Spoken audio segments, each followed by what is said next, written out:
Chers amis, bonjour et bienvenue sur cette édition spéciale. Je suis de la génération qui a étrenné la majorité à 18 ans, la libération sexuelle, la pilule, mais aussi la naissance du sida. Et je voulais partager avec vous que nous étions la génération de tous les dangers, bien sûr. Une brutale majorité à 18 ans, comme ça, en l'espace de si peu de temps, alors que avant c'était 21 ans. D'un seul coup, alors qu'on croyait avoir encore 3 ans d'enfance, on a été lâché dans la nature, adulte, avec le droit de vote. Et on a voté, bien sûr. En ce qui me concerne, j'ai voté très peu de temps après avoir eu mes 18 ans. De plus, notre génération de jeunes filles a connu l'arrivée de la pilule. C'est-à-dire qu'avec nos 18 ans, nous avions la possibilité de nous protéger, comme on disait. Puisque nous protéger à l'époque, c'était nous protéger d'une grossesse indésirée. Ça n'était pas nous protéger d'autre chose, puisque les maladies sexuellement transmissibles, grâce au progrès considérable de la médecine, n'étaient plus un danger. Et que globalement, si l'on ne fréquentait pas de fort mauvais milieux, on avait peu de risques d'attraper ces choses-là. Alors, la liberté à 18 ans, la pilule, à un âge où, et bien sûr, la relation entre garçons et filles est une chose importante de la vie, à l'âge auquel on s'éloigne de sa famille pour aller faire des études un peu plus loin, à l'âge auquel on commence à habiter seul. Mon Dieu, c'est beaucoup de liberté d'un seul coup, beaucoup de responsabilité aussi. Et je dois dire que nous avions la chance, pour la plupart d'entre nous, d'avoir été éduqués à cette responsabilité. Aussi, lorsque ce fameux virus du sida s'est dressé comme un épouvantail terrifiant sur la planète entière, un virus qui, on le savait, n'avait qu'une seule issue, c'était la mort. Il n'y avait pas le choix. On ne connaissait pas de traitement. C'était la mort à plus ou moins brève échéance, il n'y avait pas de rémission à l'époque. Tout ce qu'on pouvait faire, on n'appelait pas ça des gestes barrières à l'époque, mais tout ce qu'on pouvait faire, c'était se protéger. Se protéger en n'ayant pas des comportements qui facilitaient la transmission du virus. Malgré toute notre liberté sexuelle, malgré toute cette libération qu'on nous avait donnée, le virus nous disait « Attention, n'allez pas trop loin ». Et bien sûr, c'est ce que nous avons fait. Tous autant que nous étions. Pour beaucoup d'entre nous, il y a toujours eu une frange de la population qui s'en fichait complètement et qui prenait des risques. Il y a toujours eu des gens qui cherchaient à attraper le virus ou à le donner aux autres. Ça a toujours existé. Longtemps après, presque 50 ans après, c'est un autre virus qui fait parler de lui, un coronavirus, un virus couronné. Et ce virus couronné, on peut vraiment dire qu'en 2020, on l'a couronné roi du monde. Je ne suis pas quelqu'un qui a peur d'attraper la maladie, d'attraper un virus. Mais, comme je viens de vous le dire, je suis aussi quelqu'un qui a été éduqué à la responsabilité envers moi-même, parce que mettre ma vie en danger, c'est être dans l'irrespect de la vie qui m'a été donnée, et évidemment, la responsabilité envers l'autre, parce que qu'est-ce qui me donne le droit de mettre la vie de l'autre en danger? Comme le disait Hippocrate dans sa pratique de la médecine, d'abord ne pas nuire. Bien, c'est vrai pour les médecins, mais je crois que c'est vrai pour chacun d'entre nous. Dans nos comportements, nous devrions avoir cette maxime, toujours en toile de fond, primum non nocere. D'abord, ne pas nuire. Nous arrivons Au moment où j'enregistre cette vidéo, il est peut-être bon que je le précise parce que les vidéos ont une durée de vie relativement longue. Nous sommes à la fin de l'année 2020, à quelques jours des fêtes de Noël.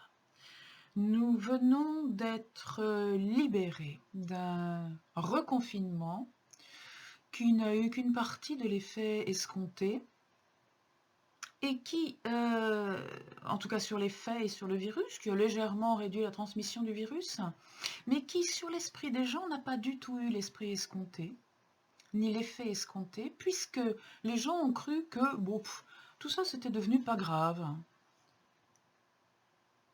Et ce matin, ce qui me décide à enregistrer cette vidéo, pour mettre un point final à mon intervention là-dessus sur l'année 2020, c'est la lecture de 2 articles.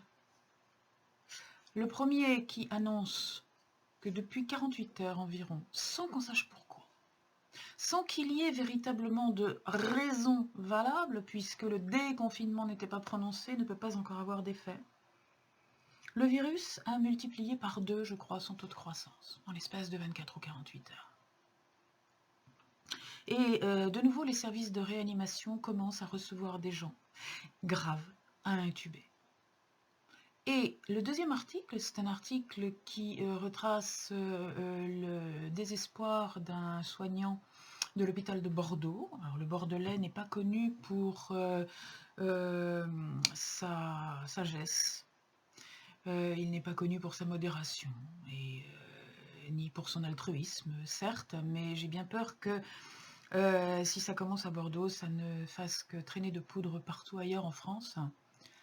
Et ce soignant explique que là, depuis quelques heures, eh bien, les lits de réanimation qui étaient vides de la Covid, sont de nouveau en train de se remplir et que cette nuit, il a lui-même intubé un certain nombre de personnes qui arrivaient en détresse respiratoire et qui, avant d'être intubées, ont reconnu avoir participé ces derniers temps à des apéros.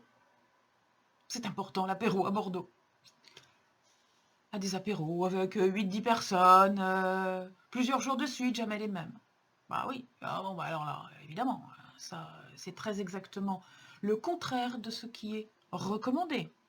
Et en plus, c'était même vaguement interdit d'ailleurs, jusqu'à...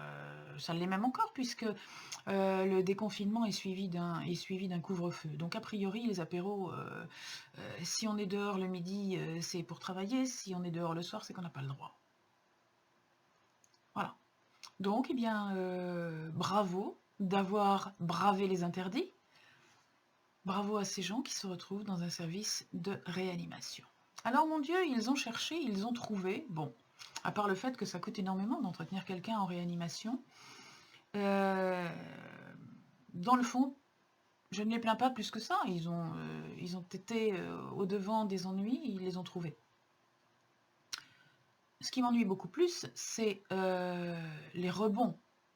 Ces gens-là ont peut-être des parents, et ont peut-être des grands-parents qui n'ont pas demandé à mourir. Des parents et des grands-parents qui ont peut-être fait un très très gros effort de solitude pour se priver de la visite de leurs êtres chers, pour se priver de les prendre dans leurs bras pendant de nombreuses semaines, voire de nombreux mois.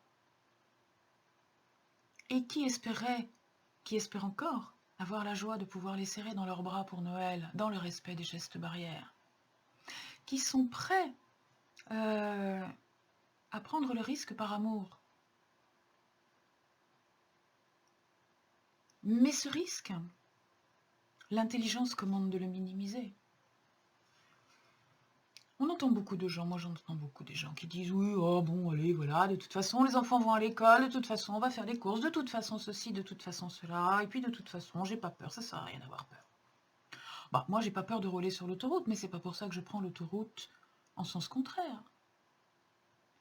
J'ai pas peur de m'empoisonner quand je mange, mais c'est pas pour ça que je mange des champignons vénéneux. Comprenez ce que je veux dire?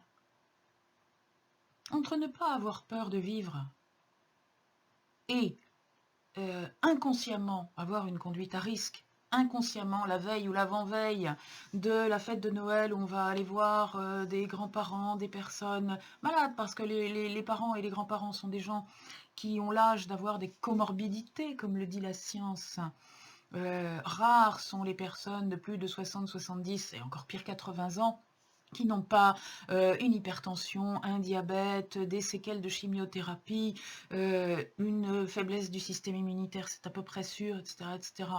Quand on arrive après à avoir décidé d'utiliser les 3 ou 4 jours avant d'aller voir Pépé ou Mémé, à faire les courses dans les magasins où chouette chouette on n'est plus confiné, à s'entasser tout le monde à la caisse, à faire le tour de tous les copains qu'on n'a pas vus depuis 1 mois et demi pour leur faire la bise et prendre un petit verre avec eux, échanger des biscuits de Noël, c'est le meilleur moyen de tuer Pépé et Mémé. Soyons clairs. Donc, ce que je vous recommande quand même, comme je vous le disais en entrée de ce repas spécial roi du monde, coronavirus, virus couronné, ce virus, ne lui donnez pas tous les pouvoirs. Ne soyez pas ses bons et loyaux sujets, ne l'aidez pas. Comme nous avons vécu avec le sida sans l'aider à tuer la population. On peut vivre avec un virus, oui, il le faut. Comme le dit notre président, qui incite tout le monde à vivre avec le virus en prenant des précautions, mais qui a vu 550 personnes dans les 3 derniers jours avant d'être contaminées, ce qui fait que la moitié de la planète va être punie dans sa chambre pour Noël, parce que le président français est hyperactif. Pourquoi est-ce qu'on ne donne pas l'exemple? Pourquoi est-ce que nos dirigeants s'octroient le droit d'aller déjeuner ensemble, même avec la distanciation et le masque? Pourquoi est-ce qu'ils ne s'astreignent pas à des visioconférences? Pourquoi? Pourquoi est-ce qu'on donne la priorité dans notre société à l'économie? Pourquoi est-ce qu'on ne change pas de modèle de société? De façon à ce que l'argent ne soit pas une obligation et le travail une obligation pour gagner de l'argent qui est une obligation pour pouvoir vivre. Pourquoi est-ce qu'on n'en profite pas pour changer de société? Oh oui, ça va très loin ce que je vous dis pour terminer, mais c'est vrai. Pour une fois, regardons les films de science-fiction. Dans tous les films de science-fiction qui ont du succès, la société ne connaît plus l'argent. L'argent a disparu. À chacun selon ses besoins. Les gens prennent ce dont ils ont besoin et personne ne peut faire de stockage et d'épargne parce qu'il n'y a plus rien à épargner. Ça, ce serait peut-être un changement de société à envisager. C'est peut-être ça qu'il faudrait couronner. La sagesse, l'intelligence. Pas les virus. Si j'ai une quelconque autorisation à le faire, ce que je ne crois pas, mais je vais quand même terminer pour les gens qui ont la gentillesse de regarder cette vidéo, qui ne sont certainement pas ceux qui en ont besoin. Mais ça vous donnera peut-être des idées pour transmettre. Vous ne passerez pas pour un lâche. Vous ne passerez pas pour un peureux, ni pour un couard, ni pour un bon à rien, ni pour Dieu sait quoi. Si vous faites attention, si vous êtes précautionneux. La sagesse passe par la précaution. C'est la non-intelligence qui se traduit par les tout en gueule qui bravent les choses. Ouais, ceux qui vont aller prendre l'autoroute à l'envers. Ceux qui vont tuer tout le monde. Ceux-là, excusez-moi, mais on a le droit de leur dire. On a le droit de leur dire qu'on n'a pas envie de détruire l'humanité à cause d'eux. Ça n'est pas seulement dans le domaine du virus, parce que je vous rappelle que la plupart du temps, ce sont les mêmes qui font des kilomètres avec leur voiture et qui polluent, alors que d'autres regroupent toutes leurs courses pour faire très attention. Ce sont les mêmes qui chauffent à 25 degrés pour être en t-shirt à l'intérieur de chez eux, parce que chez eux, ils ont bien le droit d'avoir chaud.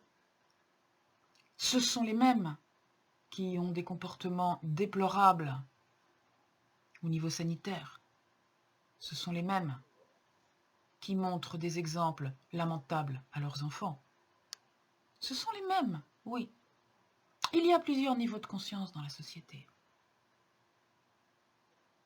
Il y a plusieurs niveaux de conscience.